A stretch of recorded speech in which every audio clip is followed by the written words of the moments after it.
தற்செயலாக இவங்க எடுத்துக்கிட்ட ஒரு செல்ஃபி அந்த கேஸையே சால்வ் பண்ண போகுது அப்படின்னு சொல்லி அப்போ அவங்களுக்கு தெரிஞ்சிருக்காது. இன்னைக்கு நம்ம பார்க்குற இந்த கேஸை பொறுத்த வரைக்கும் கடைசியில் நீ தான் கொலைகாரனா அப்படின்ற மாதிரியான ஒரு ஷாக் தான் எல்லாருக்குமே இருக்கும். ஃபேஸ்புக்கில் போட்ட ஒரு போஸ்ட், அந்த போஸ்ட்டில் இருந்த ஃபோட்டோ 2 வருஷம் கழிச்சு இந்த கேஸே வந்துட்டு சால்வ் பண்ணியிருக்கு. கொலை நடந்த இடத்துல ஒரு ப்ளூ பெல்ட் இருந்திருக்கு. அந்த ப்ளூ பெல்ட் தான் ஒரு முக்கியமான எவிடன்ஸ். இந்த ப்ளூ பெல்ட்டை ஸ்டார்டிங்கில் இருந்தே ஃபாலோ பண்ணுங்க.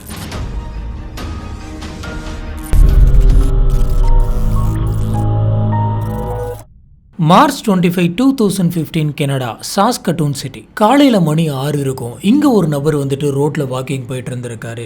இப்படி ஒரு வாக்கிங் போயிட்டு இருந்த அந்த சமயத்தில் தூரத்தில் ஒன்று படுத்து கிடக்கிற மாதிரி இருந்திருக்கு. அந்த இடத்துல நிறைய கடைங்கள்லாம் இருக்கிறதுனால ஆரம்பத்தில் இவருக்கு பார்க்கறதுக்கு அது எப்படி தெரிஞ்சிருக்கு அப்படின்னு பார்த்தீங்கன்னா, துணி கடையில் இருக்கக்கூடிய அந்த மேனிக்யூ மாதிரி இருந்திருக்கு. இவர் அதை பார்த்த உடனே என்னது இது, துணி கடையில் இருக்கக்கூடிய பொம்மையை தூக்கிட்டு வந்து இங்கே போட்டு வச்சிருக்காங்க அப்படின்ற மாதிரி யோசிக்கிறாரு. பொதுவாகவே இந்த மாதிரி ரோட்டில் எதனாச்சும் ஒன்று கிடக்குது, இந்த மாதிரி பொம்மை மாதிரி எதனாச்சும் கிடக்குது அப்படின்னா அது கிட்ட போயிட்டு நம்ம பார்க்கணும் அப்படின்ற ஆர்வம் இருக்கும். அதே ஆர்வத்துல தான் இவரும் கொஞ்சம் கொஞ்சமா அந்த பொம்மை கிட்ட போய் பார்த்துருக்காரு. கிட்ட போக போக பயங்கரமா வாட அடிச்சிருக்கு. என்னது இது இப்படி ஸ்மெல் அடிக்குது அப்படின்னு சொல்லி யோசிச்சுக்கிட்டே அந்த மேனிக்யூ பக்கத்துல இவர் போயிருக்காரு. போனப்பதான் தெரிஞ்சிருக்கு அது மேனிக்யூ கிடையாது, ஒரு பொண்ணு அப்படின்னு. இதனால இந்த பொண்ணு இந்த மாதிரி ரோட்ல விழுந்து கிடக்குது, ஒருவேளை மயங்கி விழுந்திருக்குமா அப்படின்ற மாதிரி யோசிச்சுக்கிட்டே அந்த பொண்ணு கிட்ட போயிட்டு அந்த பொண்ணோட கையை பிடிச்சி ஆட்டி, என்னாச்சுமா உனக்கு, எந்திரிமா அப்படின்னு சொல்லி நிறைய தடவை கத்திருக்காரு. ஆனா அந்த பொண்ணு இவர் கத்துனதுக்கும் எந்திரிக்கல, கையை பிடிச்ச ஆட்டினதுக்கும் எந்திரிக்கல, அப்படியே படுத்து கிடந்திருக்காங்க. இவர் அந்த பொண்ணுடைய கையை பிடிச்சப்பதான் ஒரு விஷயத்தை நோட் பண்றாரு. அந்த பொண்ணோட கை வந்துட்டு நல்லா சில்லுன்னு இருந்தது. அந்த சிட்டி வந்துட்டு கொஞ்சம் கூலா இருக்கக்கூடிய ஒரு சிட்டி தான், அதுவும் இது காலையில சமயம். இருந்தாலும் அந்த பொண்ணோட கை வந்துட்டு இன்னுமே சில்லுன்னு இருந்தது, ஃப்ரீசருக்குள்ள இருக்கிற மாதிரி இருந்தது. இவர் பலமுறை எழுப்பி பார்த்தும் அந்த பொண்ணு எந்திரிக்கல அப்படின்றதுனால இவருக்குள்ள ஒரு பயம் வருது. நம்ம போலீஸ்க்கு கால் பண்ணிடலாம், எதா இருந்தாலும் அவங்க வந்து பார்த்துக்கிட்டுன்னு முடிவு பண்றாரு. இவரு போலீஸ் ஆபீசர்ஸ்க்கு கால் பண்ண அடுத்த கொஞ்ச நேரத்துல போலீஸ் ஆபீசர்ஸ் அந்த இடத்துக்கு வராங்க. வந்து இந்த பொண்ணை பார்க்கறாங்க. இப்படி போலீஸ் செக் பண்ணி பார்த்ததுல தான் அந்த பொண்ணு ஏற்கனவே இறந்துருச்சு அப்படின்ற விஷயம் தெரியுது. சரி, இப்போ இந்த பொண்ணோட ட்ரெஸ்ஸில் இருக்கக்கூடிய பேக்கெட்டில் எதனாச்சும் இருக்குதா அப்படின்றத பார்க்குறாங்க. வழக்கமாக செல்ஃபோன்ஸு, பர்ஸு, இந்த மாதிரி எதனாச்சும் ஒரு விஷயம் இருக்கும். இவங்க செக் பண்ணி பார்த்ததுல அந்த பொண்ணுடைய பேக்கெட்டில் இந்த மாதிரியான எந்த ஒரு விஷயமும் இல்லை. அதனால அந்த பொண்ணு யார் அப்படிங்கிறது போலீஸ் ஆஃபீஸர்ஸ்க்கு தெரியல. இப்போ போலீஸ் ஆஃபீஸர்ஸ் அந்த பொண்ணோட உடம்புல ஒரு டேட்டூ இருக்கிறத பார்க்குறாங்க. இவங்க என்ன பண்ணுறாங்க அப்படின்னு பார்த்தீங்கன்னா அந்த டேட்டூ ஃபோட்டோ எடுத்துக்கிறாங்க. கூடவே அந்த பொண்ணுடைய முகத்தையும் வந்துட்டு ஃபோட்டோ எடுத்துக்கிறாங்க. இந்த 2 ஃபோட்டோவையும் எடுத்து இவங்க ஃபேஸ்புக்கில் ஒரு போஸ்ட்டாக போடுறாங்க. உங்களுக்கு தெரிஞ்சால் உடனடியாக ஸ்டேஷன் இன்ஃபார்ம் பண்ணுங்க அப்படின்ற மாதிரி ஒரு போஸ்ட் போட்டிருக்காங்க. போலீஸ் ஆபீசர்ஸ் ஃபர்ஸ்ட் இந்த பொண்ணு எப்படி இறந்தது அப்படிங்கறத நம்ம கண்டுபிடிக்கணும் அப்படின்னு யோசிக்கிறாங்க. இது தற்கொலையா இல்ல கொலையான கண்டுபிடிக்கணும். ஒருவேளை கொலையா இருந்தா யார் அந்த கொலையாளி அப்படிங்கறத கண்டுபிடிக்கணும். இதனால இந்த பொண்ணுடைய சடலத்தை பிரேத பரிசோதனைக்கு அனுப்பி வைக்கிறாங்க. அந்த பொண்ணுடைய சடலம் கிடைச்ச அந்த இடத்துக்கு கொஞ்சம் பக்கத்திலே வந்து பாத்தீங்கன்னா ஒரு ப்ளூ கலர் பெல்ட் ஒன்று கிடந்திருக்கு. போலீஸ் ஆபீசர்ஸ் இந்த ப்ளூ கலர் பெல்ட்டை ஒரு முக்கியமான எவிடன்ஸா எடுத்து வச்சுக்கிறாங்க. ஆனா இந்த மாதிரி எங்களுக்கு ஒரு ப்ளூ கலர் பெல்ட் கிடைச்சிருக்கு அப்படின்ற இந்த விஷயத்தை பொதுமக்களுக்கும் பிரஸுக்கும் வந்துட்டு இவங்க அறிவிக்கல. இதுக்கான முக்கியமான காரணம்,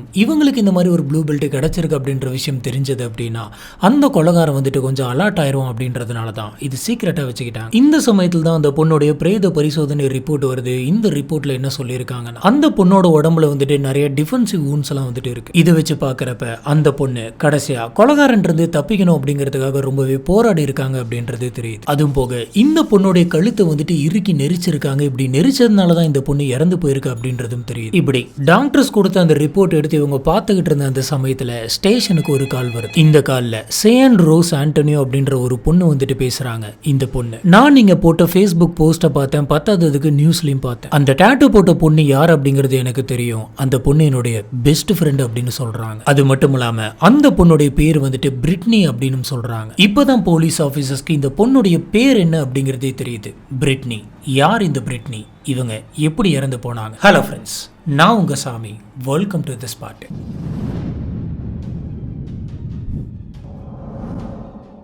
பிரிட்னி கனடாவில் இருக்கக்கூடிய சாஸ்கட்டூன் சிட்டியில் 1996 ஆகஸ்ட் 31 பிறக்கிறாங்க. இந்த பிரிட்னியோடைய அம்மா அப்பா 2 பேருமே லவ் பண்ணி தான் மேரேஜ் பண்ணிக்கிட்டாங்க. இவங்க பிரிட்னி பிறந்த அந்த சமயத்தெல்லாம் ரொம்பவே சந்தோஷமா இருந்தாங்க. ஆனா இந்த சந்தோஷம் ரொம்ப நாள் நீடிக்கல. பிரிட்னி பிறந்த சில மாசத்திலே இவங்களுக்குள்ள எக்கச்சக்கமான சண்டைகள்லாம் வர ஆரம்பிக்குது. இப்படி இவங்களுக்குள்ள தினம் சண்டை போய்கிட்டே இருக்க, இதுக்கு மேல முடியாது, நம்ம 2 பேருமே பிரிஞ்சிடலாம் அப்படின்னு சொல்லி முடிவு பண்ணி 2 பேருமே டைவர்ஸ் வாங்கிக்கிறாங்க. இந்த டைவர்ஸ் ஆனதுக்கு அப்புறமா பிரிட்னியோடைய அம்மாவே வந்து பிரிட்னி எடுத்துட்டு போயிடுறாங்க. எப்போ இவங்க அம்மா அப்பா 2 பேருக்குமே டைவர்ஸ் ஆகிட்டு இவங்க 2 பேரும் பிரிஞ்சு போனாங்களோ அப்பையிலிருந்தே பிரிட்னியோடைய அப்பா ஒரு தடவை கூட இவங்களை வந்து பார்க்க கிடையாது. பிரிட்னியோடைய அம்மாவும் இவங்களை சரியா பார்த்துக்கிறது கிடையாது. சொல்லப்போனா 3 வேளை சோறு போடுவாங்க, சில சமயம் 2 வேளை. இதை தவிர்த்து இவங்களுக்கு என்ன வேணும் வேணாம் அப்படின்ற எதை பத்தியுமே அவங்களுக்கு கவலை கிடையாது. இப்படி இவங்களோட வாழ்க்கை ரொம்பவே மோசமா போயிட்டு இருந்த அந்த சமயத்துல பிரிட்னியோடைய அம்மா வந்துட்டு ஒரு நபரை பாக்குறாங்க. அவரை வந்துட்டு இவங்க லவ் பண்றாங்க. அதுக்கப்புறமா அவங்களுக்குள்ள கல்யாணம் ஆகுது. இந்த லைஃப் ஆச்சு நம்மளுக்கு நல்லா இருக்கும் அப்படின்ற மாதிரி பிரிட்னியோடைய அம்மா வந்துட்டு ஆசைப்பட்டிருக்காங்க. ஆனா அதுவும் அந்த மாதிரி போக கிடையாது. இவங்களுக்குள்ளும் எக்கச்சக்கமான சண்டை வந்துட்டு இதுக்கு மேல சேர்ந்துருக்க வேணாம் அப்படின்னு சொல்லி இவங்க முடிவு பண்ணி இவங்க 2 பேரும் பிரிஞ்சு போயிடுறாங்க. 2வது தடவை இந்த மாதிரியான ஒரு சம்பவம் நடந்ததுனால பிரிட்னியோட அம்மா வந்துட்டு ரொம்பவே மனசு உடைஞ்சு போறாங்க. இதனால அவங்க என்ன பண்றாங்க அப்படின்னு பாத்தீங்கன்னா போதைப் பொருட்கள்லாம் யூஸ் பண்ண ஆரம்பிக்கிறாங்க. ஒரு கட்டத்துல அந்த போதைப் பொருட்களுக்கு இவங்க அடிமையாகவும் மாறுறாங்க. இப்படியே போதைப் பொருட்கள் அதிகமா யூஸ் பண்ணிக்கிட்டே சுத்திட்டு இருந்ததுனால இவங்க பிரிட்னியை கொஞ்சம் கூட கண்டுக்கவே இல்லை. பிரிட்னிக்கு அவங்களுக்கு தேவையான விஷயங்கள் எல்லாத்தையுமே அவங்களே பாத்துக்கிற மாதிரி தான் இருந்தது. அந்த சமயம் அவங்களுக்கு 16 வயசு. அந்த 16 வயசுல இவங்க காலையில இருந்து சாயந்தரம் வரைக்கும் ஸ்கூலுக்கு போயிட்டு அதுக்கு மேல ஒரு கடையில போயிட்டு பார்ட் டைமா ஒர்க் பண்ணுவாங்க. அங்க அவங்களோட ஒர்க்கை பண்ணி முடிச்சதுக்கு அப்புறமா வீட்டுக்கு வந்து நைட்டு தூங்கி எந்திரிச்சு மறுபடியும் காலையில இருந்து இன்னொரு கடைக்கு வேலைக்கு போவாங்க. இந்த மாதிரி இவங்க ஒரு நாள்லயே வந்து பாத்தீங்கன்னா 2 இடத்துல பார்ட் டைமா ஒர்க் பண்ணிட்டு இருக்காங்க. இதுல கிடைக்கக்கூடிய காசெல்லாம் வச்சுதான் இவங்க படிச்சுட்டு இருந்திருக்காங்க. அவங்களுக்கு தேவையானது எல்லாத்தையுமே பண்ணியிருக்காங்க. மேற்கொண்டு அவங்களுடைய குடும்பத்துக்கும் இவங்க நிறைய காசு தருவாங்க. என்னதான் அவங்களுக்கு இந்த மாதிரியான டைட்டான ஸ்கெடியூல் வந்து டெய்லி போயிட்டு இருந்தாலும் அது எல்லாத்தையுமே மீறி அவங்க ரொம்ப சூப்பரா படிப்பாங்களாம். எப்பயுமே கிளாஸ்ல நம்பர் 1 வருவாங்க. ஒரு நாள் கூட ஸ்கூலுக்கு லீவ் போடாம எல்லா நாளுமே ரொம்ப கரெக்டா ப்ராப்பரா வந்திருக்காங்க. இவங்களோட வாழ்க்கையில இவங்களுக்கு பாசம் காட்டுறதுக்கு அப்படின்னு சொல்லி யாருமே கிடையாது. இப்படி இருக்கிறப்ப தான் இந்த பிரிட்னிக்கு ஒரு ஃப்ரெண்ட் இருந்தாங்க. அந்த ஃப்ரெண்டோட பேரு தான் சியானி ரோஸ். இந்த சியானி ரோஸோடைய வாழ்க்கை வந்து பாத்தீங்கன்னா பிரிட்னியோடைய வாழ்க்கையோட ரொம்ப மோசமான ஒரு வாழ்க்கை. இவங்க அம்மாவது பிறந்ததுக்கு அப்புறம் இன்னொரு கல்யாணம் பண்ணிட்டு அதுக்கப்புறம் இவங்க கொஞ்சம் வளர்றப்பதான் போதைப் பொருட்கள்லாம் யூஸ் பண்ண ஆரம்பிச்சாங்க. ஆனா இந்த சியானியோட அம்மா வந்து பாத்தீங்கன்னா அவங்க பிரெக்னெண்டா இருக்கிற அந்த சமயத்திலே போதைப் பொருட்கள்லாம் யூஸ் பண்ணியிருக்காங்க. இவங்க அம்மா மட்டும் கிடையாது, இவங்க அம்மா அப்பா 2 பேருமே வந்துட்டு பயங்கரமா போதைக்கு அடிமையானவங்க. சியானி பிறந்ததுக்கு அப்புறமா சின்ன வயசுல இருந்தே அவங்களை இவங்க ஒழுங்காலாம் வளர்த்த கிடையாது. பயங்கரமா போட்டு அடி நடிப்பாங்க. இந்த விஷயத்த பக்கத்து வீட்டுல இருக்கவங்கலாம் பார்த்து ஃபாஸ்டர் சில்ட்ரன் கேருக்கு வந்துட்டு ஃபோன் பண்ணி சொல்லியிருக்காங்க. இந்த ஃபாஸ்டர் சில்ட்ரன் கேர்னா என்ன அப்படின்னு பாத்தீங்கன்னா குழந்தைங்களை யாராச்சும் துன்புறுத்தினாலோ அவங்களுக்கு ரிலேட்டடான எதனாச்சும் ப்ராப்ளம் வந்தாலோ அவங்க அந்த குழந்தைங்களை பேரண்ட்ஸ் கிட்ட இருந்து கூட்டிட்டு போயிட்டு அவங்களோட ஆர்கனைசேஷன்ல வச்சு நல்லா பார்த்துப்பாங்க. இப்படி இருக்கக்கூடிய ஒரு அமைப்பு தான் இது. இந்த குழந்தைகள் அமைப்புல இருந்து இவங்களோட வீட்டுக்கு வந்து பாக்குறாங்க. வீட்டுல இருக்க எல்லாத்திலுமே பேசுறாங்க. இப்படி பேசி பார்த்தப்ப இவங்க 2 பேருமே அவங்களோட குழந்தையான இந்த பொண்ணை பயங்கரமா சித்திரவதை பண்றாங்கன்னு தெரியுது. நாங்களே இந்த பொண்ணை கூட்டிட்டு போறோம் அப்படின்னு சொல்லி அவங்க சியானிய அந்த வீட்டுல இருந்து கூட்டிட்டு அவங்களோட ஹோம்க்கு போறாங்க. இப்படி போன சியானி அந்த இடத்துலயுமே வந்துட்டு நிம்மதியா இருக்க கிடையாது. கூட இருக்கக்கூடிய மத்த பசங்க எல்லாருமே போட்டு இவங்களை பயங்கரமா சித்திரவதை பண்ணியிருக்காங்க. சொல்ல போனா எல்லாருமே இவங்களை மாறி மாறி போட்டு அடிச்சிருக்காங்க. இந்த மாதிரியான ஒரு கஷ்டத்துல தான் இவங்க வளர்றாங்க. இவங்களோட மைண்ட்ல எல்லாம் என்ன இருக்கு அப்படின்னு பாத்தீங்கன்னா எப்படியாச்சும் நமக்கு சீக்கிரமா 18 வயசு ஆயிடணும், அப்படி ஆனாதான் இந்த நரகத்துல இருந்து நம்ம தப்பிக்க முடியும் அப்படின்னு யோசிக்கிறாங்க. அதனால இவங்க ஒவ்வொரு நாளும் வந்து பாத்தீங்கன்னா அந்த இடத்துல ரணமா கழிக்கிறாங்க. இந்த சியானியும் பிரிட்டானியும் வந்து பாத்தீங்கன்னா ஒரே ஸ்கூல்ல ஒரே கிளாஸ்ல தான் படிச்சிட்டு இருக்காங்க. 2 பேருமே ஒரு நாள் தற்செயலா பேசிக்கிட்டாங்க. இப்படி பேசினப்ப 2 பேருக்குமே பிடிச்சு போயிட்டு அவங்களோட ஃப்ரெண்ட்ஷிப் வந்துட்டு ரொம்ப சூப்பரா போக ஆரம்பிச்சிருக்கு. ஆனா சியானி வந்துட்டு பிரிட்னி மாதிரி கிடையாது. அவங்க ஒழுங்கா ஸ்கூலுக்கு போக மாட்டாங்க. நிறைய தடவை வந்து பாத்தீங்கன்னா ஸ்கூலை கட்டடிச்சுட்டு வெளியில போயிடுவாங்க. இப்படி பல முறை ஸ்கூலை கட்டடிச்சுட்டு இவங்க வெளியில சுத்துறதுனால இவங்களால ப்ராப்பரா எக்ஸாம்ஸ் எல்லாம் அட்டென்ட் பண்ண முடியல. இதனால இவங்க ஸ்கூலையே டிஸ்கண்டினியூ பண்றாங்க. இப்படி போயிட்டு இருந்த இந்த சமயம் தான் இவங்களுக்கு 18 வயசு ஆகுது. எப்படியாச்சும் இந்த இடத்த விட்டு தப்பிக்கணும் அப்படின்னு சொல்லி எனக்கு 18 வயசு ஆயிடுச்சு அப்படின்னு சொல்லிட்டு அந்த இடத்துல இருந்து இவங்க வெளியில வராங்க. ஸ்ட்ரெயிட்டா இவங்க அம்மா அப்பாவுடைய வீட்டுக்கு வராங்க. இப்படி அவங்க வீட்டுக்கு போன கொஞ்ச வாரத்திலே வந்து பாத்தீங்கன்னா அவங்க அம்மா வந்துட்டு இறந்து போறாங்க. இப்ப சியானியை வந்துட்டு என்ன பண்றது அப்படின்னு அவங்களுக்கு தெரியல. அவங்க சொந்தக்காரங்களோட வீட்டுக்கு கூட்டிட்டு போறாங்க. இப்ப சியானி அவங்களுடைய அங்கிள் ஆண்டியோட வீட்டுல தான் வந்துட்டு இருக்கிறாங்க. அங்க போன சியானி வந்து பாத்தீங்கன்னா நிறைய போதைப் பொருட்கள்லாம் யூஸ் பண்ண ஆரம்பிக்கிறாங்க. மத்த பசங்களோட சேர்ந்துக்கிட்டு நிறைய ட்ரிங்க் பண்றாங்க, ஊர் சுத்துறாங்க. வீட்டுல ஆள் இல்லாத சமயத்துல வீட்லயே வந்துட்டு பார்ட்டி கண்டக்ட் பண்றது, வேற யாராச்சும் பார்ட்டி வச்சிருந்தா அவங்களோட வீட்டுக்கு போறது, இதுதான் வந்துட்டு இவங்களோட வேலையாவே இருந்தது. ஒரு கட்டத்துல நமக்கு காசு தேவை அப்படின்னு சொல்லி நிறைய இடத்துக்கு பார்ட் டைமா ஜாப் போறாங்க. ஆனா போற எந்த ஒரு இடத்துலயுமே இவங்க ஒழுங்கா இருக்க கிடையாது. எல்லா இடத்துலயுமே ஒரே மாசத்திலேயே வந்துட்டு வெளியில வந்துருவாங்க. இப்படி சியானி பார்ட்டிக்கு போற அந்த சமயத்தெல்லாம் வந்துட்டு பிரிட்னியுமே கூட்டிட்டு போவாங்க. பிரிட்னி வந்துட்டு அவங்களோட ஸ்கூலிங்க முடிச்சுட்டு மேற்கொண்டு காலேஜ் படிக்கிறதுக்கான ப்ராசஸ்ல இருக்காங்க. பிரிட்னிக்கு சோஷியல் ஒர்க் சம்பந்தப்பட்ட சம்பந்தப்பட்ட ஸ்டடீஸ் எல்லாம் படிக்கணும் அப்படின்றது ரொம்ப ரொம்ப ஆசை. ஏன் அப்படின்னா அவங்களுடைய சின்ன வயசு வாழ்க்கை வந்துட்டு ரொம்ப மோசமா இருந்தது. அதனால நம்மள மாதிரி சின்ன வயசுல இருந்தே கஷ்டப்பட்ட பொண்ணுங்க பசங்க அவங்க எல்லாத்தையுமே நல்வழிக்கு கொண்டு போகணும். போதையால அடிமையான பசங்க, அப்புறம் வீட்டுல இருக்கக்கூடிய அப்பா அம்மாவால பயங்கரமா துன்புறுத்தப்பட்ட பசங்க, அப்புறம் போதைப் பொருட்களுக்கு அடிமையான பசங்க அப்படின்னு சொல்லி அவங்க எல்லாத்தையுமே கூட்டிட்டு வந்து நம்ம கவுன்சிலிங் கொடுக்கணும். அதுக்கேற்ற எஜுகேஷன் தான் நம்ம படிக்கணும் அப்படின்ற மாதிரியான மைண்ட் செட்ல இருந்தாங்க. பல பேர்த்தோட வாழ்க்கையில ஒரு மாற்றத்தை நான் கொண்டு வரணும் அப்படின்ற ஒரு ஆசை வச்சிருந்தாங்க. ஆனா இவ்வளவு கஷ்டத்துக்கு இடையில படிச்சு வளர்ந்து மத்தவங்களுக்கு சேவை செய்யணும் அப்படின்ற ஒரு நல்ல எண்ணத்தை ஆசையா வச்சிருக்க இவங்களோட ஆசை வந்துட்டு நிறைவேறவே இல்லை. நம்ம ஸ்டார்டிங்லேயே பார்த்த மாதிரி ஒரு நாள் ரோட்ல இவங்க இறந்து போய் கிடந்தாங்க.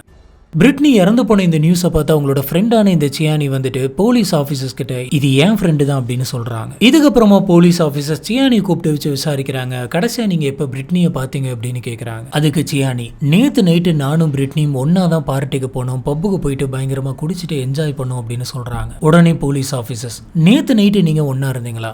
அப்படின்னா நேத்து நைட்டு வரைக்கும் உங்களோட ஃப்ரெண்டு வந்துட்டு உயிரோடு இருந்திருக்கு. சரி, நேத்து நைட்டு நீங்க எங்கெங்கெல்லாம் போனீங்க, என்னென்னலாம் நடந்துச்சு அப்படிங்கிற எல்லாத்தையுமே ஒன்னு எங்க கிட்ட சொல்லுங்க அப்படின்னு கேக்குறாங்க. போலீஸ் கேட்ட மாதிரி சியானி வந்துட்டு அன்னைக்கு நைட் என்ன நடந்துச்சு அப்படிங்கிற எல்லாத்தையுமே சொல்ல ஆரம்பிக்கிறாங்க. மார்ச் 24, 2015 நைட் பிரிட்னி சடலமா கிடைச்சதுக்கு முன்னாடி நாள் சியானி நானும் பிரிட்னியும் சாஸ்கட்டோன்ல இருக்கக்கூடிய மான்செஸ்டர்ஸ் ப்ரூ அப்படின்ற ஒரு பப்புக்கு போயிருந்தோம். அங்க போயிட்டு ஃபுல்லா ட்ரிங்க் பண்ணிட்டு ஜாலியா டான்ஸ் பண்ணி என்ஜாய் பண்ணோம். அங்க நாங்க பார்ல எங்களை ஒரு செல்ஃபி எடுத்துக்கிட்டோம். செல்ஃபி எடுத்த உடனே அதை ஃபேஸ்புக்ல போஸ்ட் பண்ணிட்டு ரொம்ப ஜாலியா என்ஜாய் பண்ணோம். அப்படி ஃபுல்லா என்ஜாய் பண்ணிட்டு என்னோட ஃப்ரெண்டு வீட்டுல நடக்கக்கூடிய ஹவுஸ் பார்ட்டிக்கு போனோம். அங்கேயுமே என்ஜாய் பண்ணோம். கிட்டத்தட்ட விடிய காத்தால 4 மணி வரைக்கும் நாங்க அங்க என்ஜாய் பண்ணோம். அதோட நாங்க நிறுத்த கிடையாது. அங்க இருந்து திருப்பி நாங்க கலோனியல் அண்ட் கிரில் அப்படின்ற ஒரு பப்புக்கு போனோம். அங்கேயும் போயிட்டு மறுபடியும் குடிச்சோம், நல்லா என்ஜாய் பண்ணோம். அந்த சமயத்தில் தான் பிரிட்னி வந்துட்டு ஸ்மோக் பண்ணோம் அப்படின்னு சொல்லி சிகரெட் எடுத்தா. ஆனா பத்த வைக்கிறதுக்கு மேட்ச் பாக்ஸ் இல்லை. சரி, வெளியில போயிட்டு யார்கிட்டயாச்சும் மேட்ச் பாக்ஸ் வாங்கலாம் அப்படின்னு சொல்லிட்டு பிரிட்னி வெளியில போனா அங்க ஒரு நபர் இருந்தாரு. அந்த நபர்கிட்ட இவன் மேட்ச் பாக்ஸ் கேட்டான். மேட்ச் பாக்ஸ் வாங்கி பத்த வச்சது மட்டும் இல்லாம அந்த நபர் கூட இவர் ரொம்ப நேரம் பேசிட்டு இருந்தா. இந்த விஷயம் எல்லாத்தையுமே நான் பப்ல இருந்து பார்த்துட்டு இருந்தேன். இப்படி ரொம்ப நேரம் பேசினதுக்கு அப்புறமா அந்த நபர் கூட பிரிட்னி வந்துட்டு கிளம்பி போயிட்டார். அந்த விஷயத்தை நான் பெருசா எடுத்துக்க கிடையாது. காரணம் என்ன அப்படின்னு கேட்டீங்கன்னா, இந்த மாதிரி பப்புக்கு வர்றப்ப நாங்க நிறைய ஸ்ட்ரேஞ்சர்ஸ் கூட டைம் ஸ்பெண்ட் பண்ணோம். சரி, அந்த மாதிரி அவளுக்கு ஒரு ஃப்ரெண்டு கிடைச்சிருக்கு, அவரோட இன்னைக்கு டைம் ஸ்பெண்ட் பண்றா போல இருக்கு அப்படின்னு சொல்லி பெருசா இதை நான் எடுத்துக்காமலே விட்டுட்டேன். நான் தனியா பப்ல ஃபுல்லா என்ஜாய் பண்ணிட்டு அந்த பப்ல இருந்து நான் மட்டும் தனியா வெளியில வந்து அதுக்கப்புறம் வீட்டுக்கு போயிட்டேன். நெக்ஸ்ட் டே மார்னிங் பிரிட்னி என்ன பண்றான்னு தெரியல அப்படின்னு சொல்லி யோசிச்சுட்டு பிரிட்னிக்கு என்ன பண்ற, எப்ப வீட்டுக்கு வந்து அப்படின்ற மாதிரியான ஒரு மெசேஜ் போட்டேன். ஆனா பிரிட்னி கிட்ட இருந்து எந்த ஒரு ரிப்ளையும் வரல அப்படின்னு சொல்றாங்க. இப்போ போலீஸ் ஆபீசர்ஸ் வந்துட்டு சியானி கிட்ட பிரிட்னி கூட நைட்டு பேசிட்டு இருந்த அந்த நபரை பத்தின எதனாச்சும் ஒரு அடையாளம் தெரியுமா அப்படின்னு கேட்கறாங்க. அதுக்கு சியானி, நான் தூரத்துல இருந்து பார்த்துட்டு இருந்ததுனால எனக்கு பெருசா அடையாளம் தெரியல. என்னோட ஃப்ரெண்டு வந்துட்டு ரொம்ப நல்லவ, அவளை கொலை பண்ணவன சும்மாவே விடக்கூடாது, அவனுக்கு கரெக்டான தண்டனை வாங்கி தரணும் அப்படின்னு பயங்கரமா கோவப்படுறாங்க. இப்ப சியானியோட வீட்டுல இருக்கக்கூடிய அந்த அங்கிளையுமே வந்துட்டு விசாரிக்கிறாங்க. இந்த பொண்ணு வந்துட்டு எப்ப வீட்டுக்கு வந்துச்சு அப்படின்ற மாதிரிலாம் கேட்கறாங்க. அப்ப அவங்க அங்கிள் என்ன சொல்றாங்க அப்படின்னு பாத்தீங்கன்னா, சியானி பப்ல இருந்து வெளியில வந்த சமயத்துல அதே பப்ல தான் நானும் இருந்தேன். சியானி வந்துட்டு வெளியில தனியா தான் வந்தா, கூட பிரிட்னி இல்ல அப்படின்ற மாதிரி சொல்றாரு. இப்ப சியானி சொன்ன இந்த இன்ஃபர்மேஷன்ஸ் எல்லாத்தையுமே வச்சு போலீஸ் ஆபீசர்ஸ் ஃபர்ஸ்ட் வந்துட்டு இவங்க ரெண்டு பேரும் எங்கெங்க போனாங்க அப்படின்றத டைம் லைனோட மேட்ச் பண்ணி அந்த எல்லா இடத்துக்குமே போயிட்டு இன்வெஸ்டிகேஷனை ஸ்டார்ட் பண்றாங்க. போலீஸ் ஆபீசர்ஸோட மொத்த சந்தேகமும் யார் மேல அப்படின்னு பாத்தீங்கன்னா, கடைசியா பிரிட்டானி கூட பேசின அந்த மர்ம நபர் மேலதான். இப்ப அந்த நபரை நம்ம கண்டுபிடிச்சாகணும் அப்படின்னு சொல்லி போலீஸ் ஆபீசர்ஸ் மொத வேலையா என்ன பண்றாங்க அப்படின்னா, சியானி சொன்ன எல்லா பப்புக்குமே போயிட்டு அந்த பப்ல இருக்கக்கூடிய சிசிடிவி ஃபுட்டேஜஸ்லாம் எடுத்து வச்சு பார்க்குறாங்க. இப்படி பார்த்தோம் அப்படின்னு சொன்னா கண்டிப்பா அந்த நபருடைய முகம் வந்துட்டு ஏதோ ஒரு இடத்துல தெரிய வரும். அதை வச்சு நம்ம கண்டுபிடிக்கலாம் அப்படின்னு முயற்சி பண்றாங்க. ஒவ்வொரு சிசிடிவி ஃபுட்டேஜுமே ரொம்ப கவனமா பார்க்குறாங்க. இவ்வளோ கவனமா பார்த்துமே அந்த நபர் யார் அப்படின்றதே உங்களுக்கு தெரியல. அந்த பாரோட சிசிடிவி ஃபுட்டேஜ்ல எந்த இடத்துலயுமே அந்த நபரோட முகம் இல்லை, சொல்ல போனா அந்த நபரே இல்லை. இதுல இன்னொரு ஆச்சரியம் என்ன அப்படின்னு சொல்லி பார்த்தீங்கன்னா, கடைசியா சியானியும் பிரிட்னியும் சேர்ந்து போனதா சொன்ன அந்த கொலோனியல் பப் அண்ட் கிரிலுடைய சிசிடிவி ஃபுட்டேஜ்ல இந்த சியானியும் பிரிட்னியும் கடைசியா அந்த பாருக்கு வந்துட்டு போன மாதிரியான எந்த ஒரு தடையுமே இல்லை. இவங்க ரெண்டு பேர்த்தையுமே அந்த ஃபுட்டேஜ்ல காணும். இப்போ போலீஸ் ஆஃபீஸர்ஸ்க்கு சியானியோடைய அங்கிள் மேல சந்தேகம் வருது. காரணம் என்ன அப்படின்னு பாத்தீங்கன்னா, சியானி அந்த பப்பை விட்டு வெளியில போனதை நானே பார்த்தேன், அவ தனியா தான் வெளியில வந்தா அப்படின்ற மாதிரி அவங்க அங்கிள் சொல்லியிருக்காங்க. ஆனா இங்க இவங்க சொல்ற டைமுக்கும் சரி அதுக்கு முன்னாடி பின்னாடி எல்லா டைம்லயுமே சியானி அந்த பப்புக்கே வரல அப்படின்றது தெரியுது. இப்ப சியானியோட அங்கிளை மறுபடியும் போலீஸ் ஆஃபீஸர்ஸ் கூப்பிட்டு வச்சு விசாரிக்கிறாங்க. இப்ப போலீஸ் ஆஃபீஸர்ஸ், நீங்க வந்துட்டு இந்த சியானி தனியா பாரை விட்டு வெளியில போனதை பார்த்ததா சொன்னீங்க.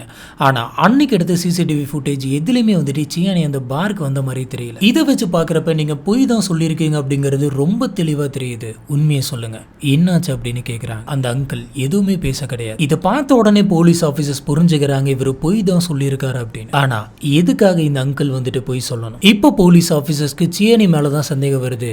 ஏன்னா இவங்க 2 பேரும் அன்னைக்கு பப்புக்கு போவே இல்லை. பிரிட்னியோட இந்த கொலைக்கும் சியானிக்கும் ஏதோ ஒரு சம்பந்தம் இருக்கு. இதை நாம சியானியை கூப்பிட்டு வச்சு விசாரிக்கலாம் அப்படின்னு சொல்லி அவங்கள விசாரிக்கிறதுக்காக போலீஸ் ஆபீசர்ஸ் போன அந்த சமயத்தில் தான் சியானிய அந்த ஏரியாவில் இருக்கக்கூடிய லோக்கல் போலீஸ் வந்துட்டு அரெஸ்ட் பண்ணி கூட்டிட்டு போயிருக்காங்க அப்படின்ற விஷயம் தெரிஞ்சது. இதனால லோக்கல் போலீஸ் ஆபீசர்ஸ் வந்துட்டு சியானியை அரெஸ்ட் பண்ணி கொண்டு போனோம். இவங்களை பத்தி இந்த ஆபீசர்ஸ் வந்துட்டு லோக்கல் போலீஸ் ஆபீசர்ஸ் கிட்ட விசாரிச்ச அந்த சமயத்துல சியானியை பத்தின நிறைய ஷாக்கிங்கான விஷயங்கள்லாம் வந்துட்டு தெரிய வந்தது. சியானி போதைப் பொருட்களுக்கு அடிமையானவங்க மட்டும் கிடையாது, நிறைய தடவை இவங்க சின்ன சின்ன திருட்டும் பண்ணியிருக்காங்க. இப்படிதான் இவங்க ஒரு கடைக்கு போயிட்டு திருடிட்டு கையங்கலமா மாட்டியிருக்காங்க. போலீஸும் வந்துட்டு இவங்களை அரெஸ்ட் பண்ணியிருக்காங்க. இது ஃபர்ஸ்ட் டைம் கிடையாது, இதே மாதிரி 5-6 தடவை இவங்க போலீஸ் கிட்ட மாட்டியிருக்காங்க. அவங்களும் சியானி வந்துட்டு அரெஸ்ட் பண்ணியிருக்காங்க. திருட்டுக்காக மட்டும் அரெஸ்ட் பண்ண கிடையாது, பல தடவை இந்த போதைப் பொருட்கள்லாம் யூஸ் பண்ணிட்டு வெளியில ரோட்லயே போயிட்டு நிறைய பேர்த்த வந்துட்டு அடிச்சிருக்காங்க. ரோட்ல போறவங்களாம் அடிச்சிருக்காங்க, இன்னொருத்தவங்க மேல கை வச்சிருக்காங்க அப்படின்றதுக்காகவும் பல கேஸ் வந்துட்டு இவங்க மேல போட்டிருக்காங்க. அது மட்டும் கிடையாது, கோர்ட்ல இவங்களுக்கு ப்ரொபேஷன் ஆர்டர் கொடுத்தாங்க அப்படின்னு சொன்னா அதையுமே இவங்க ஒழுங்கா ஃபாலோ பண்ண மாட்டாங்களா. ப்ரொபேஷன் ஆர்டர்னா என்ன அப்படின்னு பாத்தீங்கன்னா, ஒரு தடவை இந்த மாதிரியான தப்பு பண்றப்ப இதுக்கு மேல நீ இந்த மாதிரியான தப்பு பண்ணாது அப்படின்னு சொல்லி வார்ன் பண்ணி அதுக்கு பதிலா நீ இந்த மாதிரியான வேலைகள்லாம் பண்ணணும் அப்படின்ற மாதிரி அனுப்பி வைப்பாங்க.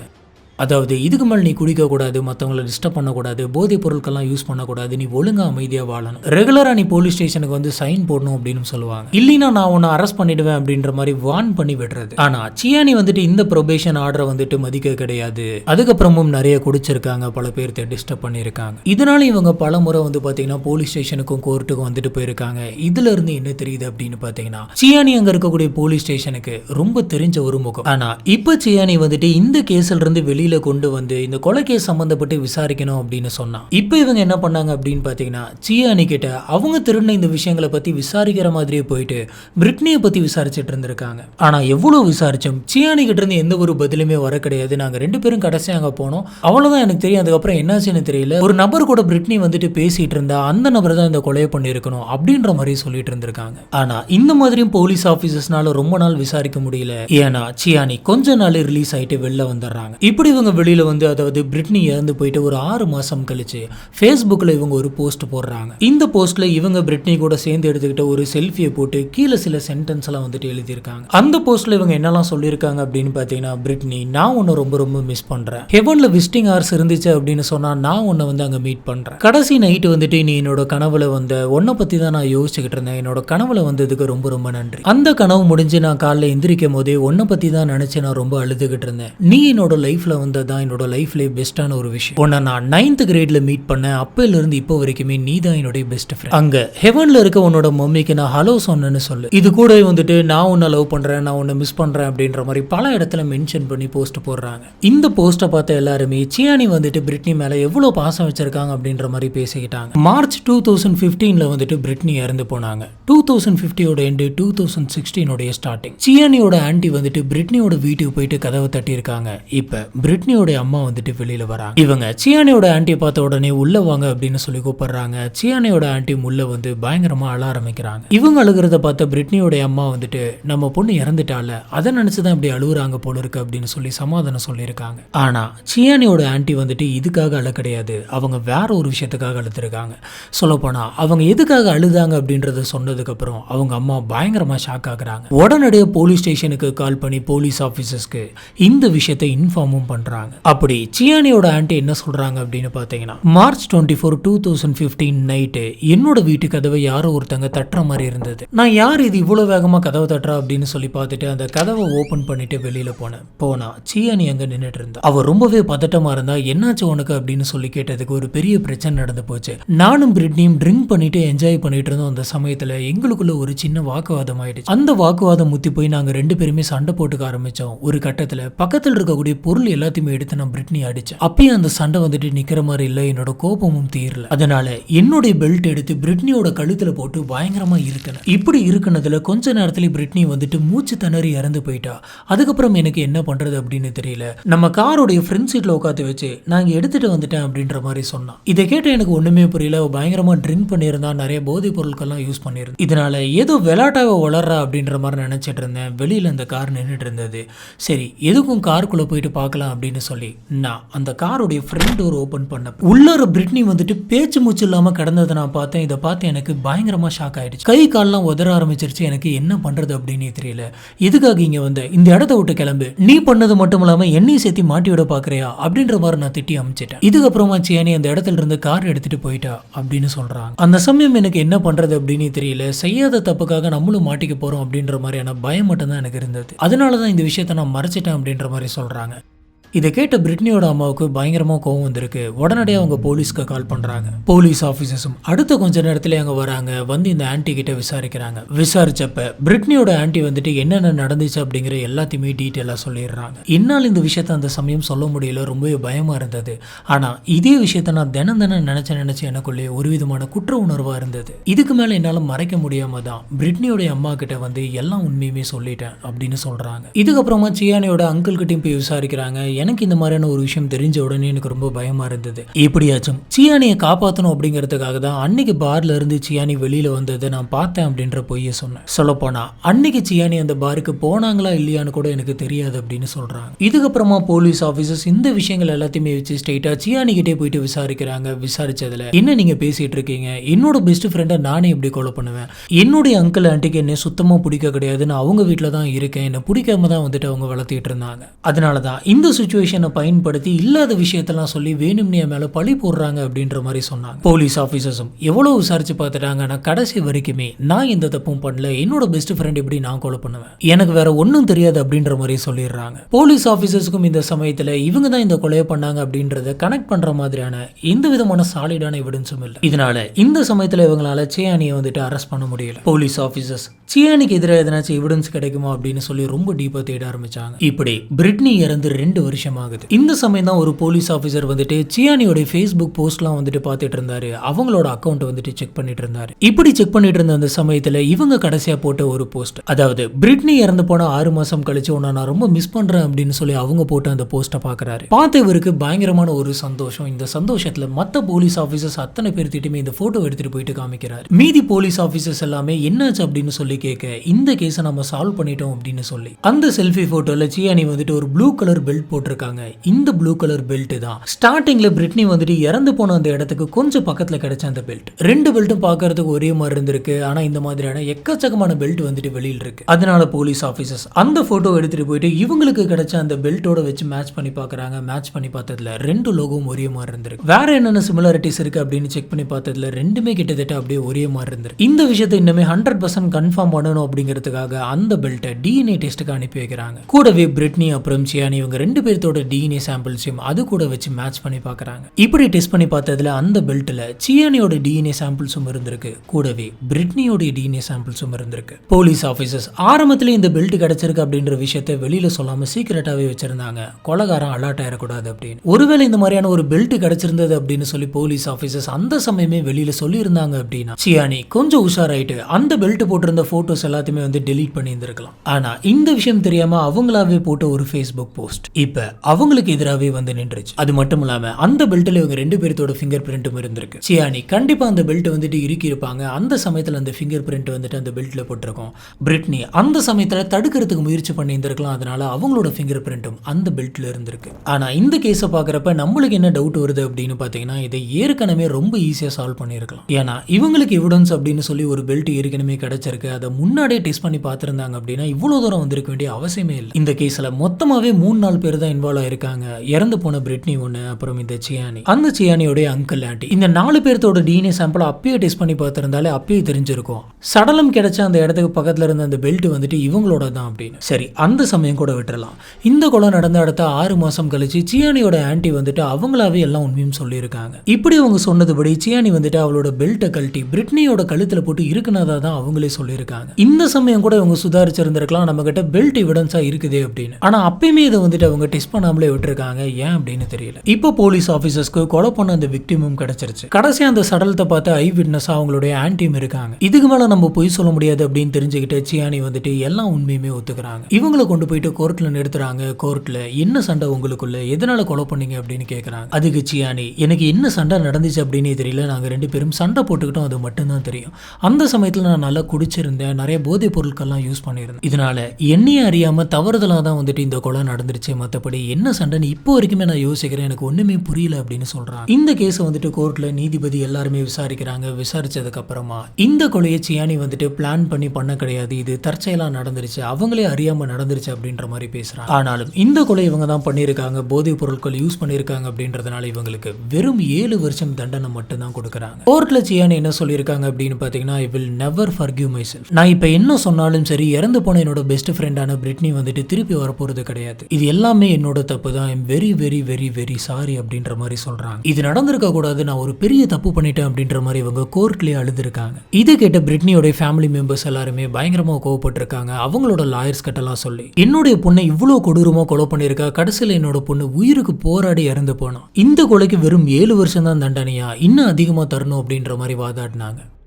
இதுதான் இன்னைக்கு நம்ம பார்க்குற இந்த கேஸ். இந்த கேஸ்ல தப்பு எங்க நடந்திருக்கு அப்படின்றத ஃபர்ஸ்ட்ல இருந்து பார்க்கலாம். மொதல் தப்பு இவங்க 2 பேர்த்தோட வீட்லயும் பண்ண பேரண்டிங். நீங்க இந்த கேஸ்லயே வந்துட்டு 2 விதமான விஷயத்த ரொம்பவே தெளிவா பார்க்கலாம். ஒன்னு பிரிட்னி, இன்னொன்னு வந்துட்டு சியானி. இவங்க 2 பேர்த்தோட வீட்லயுமே வந்துட்டு நிறைய போதைப் பொருட்கள் யூஸ் பண்ணியிருக்காங்க. அதுக்கு இடையில தான் வந்து பாத்தீங்கன்னா அவங்க 2 பேருமே வளர்ந்துருக்காங்க. ஒரு பக்கம் பிரிட்னி வந்துட்டு நம்ம கேரியரை வந்து நம்ம பார்த்தாகணும் அப்படின்னு சொல்லி அதை நோக்கி ஓட ஆரம்பிச்சிருக்காங்க. ஆனா சியானி வந்துட்டு அந்த மாதிரி கிடையாது. அவங்க அனுபவிச்ச அந்த வேதனைகள் அதுக்குள்ளேயே போயிட்டு அவங்களுமே போதைப் பொருட்களுக்கு அடிமையாகிறாங்க. இந்த கேஸ்ல நடந்த இந்த பேரண்டிங் மூலமா நம்ம 2 விதமான பேரத்தை பார்க்கிறோம். இப்படிதான் பல பேருக்கு அவங்களோட சின்ன வயசு வந்துட்டு ரொம்ப மோசமா இருந்திருக்கும். அவங்களுக்கு நடந்தது எல்லாமே தப்பு தான், அதுல மறுக்கிறதுக்கு ஒண்ணுமே இல்லை. ஆனா அதை மீறி அவங்க வந்துட்டு ஒரு நல்ல வழியில போறது அவங்களோட கையில தான் இருக்கு. என்ன அதுக்கு ரொம்ப கஷ்டப்படணும், கஷ்டப்பட்டாலும் அத்தனை கஷ்டத்தையும் மீறி நம்ம லைஃப்ல முன்னேறதான் பார்க்கணும். அதை தான் பிரிட்னி பண்ணிட்டு இருந்தாங்க. 2 பார்ட் டைம் வேலை பார்த்து அவங்களோட ஸ்கூலுக்கான ஃபீஸை கட்டி அவங்க படிச்சுக்கிட்டு இருந்தாங்க. அவங்க நினைச்சிருந்தா இது கஷ்டமா இருக்கு அப்படின்னு சொல்லி விட்டுட்டு போயிருந்திருக்கலாம். ஆனா அதே மீறி நம்ம படிக்கணும், ஒரு நல்ல பொசிஷனுக்கு போகணும் அப்படின்னு பயங்கரமா போராடி இருக்காங்க. ஆனா அவங்களோட கனவு எல்லாமே வந்து பாத்தீங்கன்னா வீணா போயிடுச்சு. அதுக்கு காரணம் சியானி. சியானியோட சின்ன வயசு வந்துட்டு ரொம்ப மோசமா இருந்தது. இவங்க அதுக்குள்ளேயே வந்துட்டு போயிட்டாங்க. அவங்கள சுத்தி இருக்க விஷயங்கள் எல்லாத்தையுமே பார்த்து அதுக்குள்ளேயே போயிட்டு இவங்களும் போதைப் பொருட்கள் எடுக்க ஆரம்பிச்சிருக்காங்க. இப்ப இவங்க செலக்ட் பண்ண அந்த பாத்து வந்து பாத்தீங்கன்னா இவங்களுக்கு மட்டும் இல்லாம இவங்களோட பெஸ்ட் ஃப்ரெண்டுக்கே வந்துட்டு ஆபத்தா முடிஞ்சிருக்கு. நம்ம சொசைட்டியை பொறுத்த வரைக்கும் நம்ம மட்டும் ஒழுங்கா இருந்தா பார்த்தாது, எல்லாருமே ஒழுங்கா இருக்கணும். ஏன்னா சில பேர் இங்க ஒழுங்கா இல்லாததுனால கனவுகளோட இருக்கக்கூடிய பல பேர் எந்த தப்புமே பண்ணாதவங்க அநியாயமா இறந்து போறாங்க. அடுத்த முக்கியமான விஷயம் இந்த கேஸ்ல நம்ம என்ன பார்க்க போறோம் அப்படின்னு பாத்தீங்கன்னா போதைப் பொருட்களை யூஸ் பண்றது. அளவுக்கு அதிகமா தன்னையே மறக்கிற அளவுக்கான ஒரு போதைப் பொருள் யூஸ் பண்ணதுனால இவ்வளவு வருஷமா கூட இருந்த தன்னுடைய பெஸ்ட் ஃப்ரெண்டை பெல்ட்டால கழுத்து நெரிச்சு துடி துடிக்க சாவடிச்சிருக்காங்க. ஆனா இதுல ஒரு அநியாயம் என்ன அப்படின்னு பாத்தீங்கன்னா எதனால சண்டை நடந்துச்சு, என்ன சண்டை அப்படிங்கறத இன்னுமே அவங்களால ரியலைஸ் பண்ண முடியும். அந்த அளவுக்கு போதை வந்துட்டு தலைக்கேறி இருக்கு. இந்த போதை வந்துட்டு அவங்களாவே இருக்க விடாம பண்ணுது. இதனால சுத்தி இருக்கக்கூடிய அத்தனை பேருக்குமே பாதிப்பு. இந்த கேஸை பத்தி உங்களுக்கு என்ன தோணுது அப்படிங்கறத கீழே இருக்கக்கூடிய கமெண்ட் பாக்ஸ்ல மறக்காம ஸ்பாட் பண்ணுங்க. நம்ம அங்க வச்சு இதை பத்தி டிஸ்கஸ் பண்ணோம். நம்மளோட வீடியோஸ்லாம் உங்களுக்கு பிடிச்சிருந்தது அப்படின்னு சொன்னா மறக்காம லைக் பண்ணுங்க. நம்மளோட சேனலுக்கு சப்போர்ட் பண்ணி சப்ஸ்கிரைப் பண்ணுங்க. நான் இன்னொரு தெரிஞ்சுக்க வேண்டிய ஒரு முக்கியமான கேஸோட உங்களை சந்திக்கிறேன்.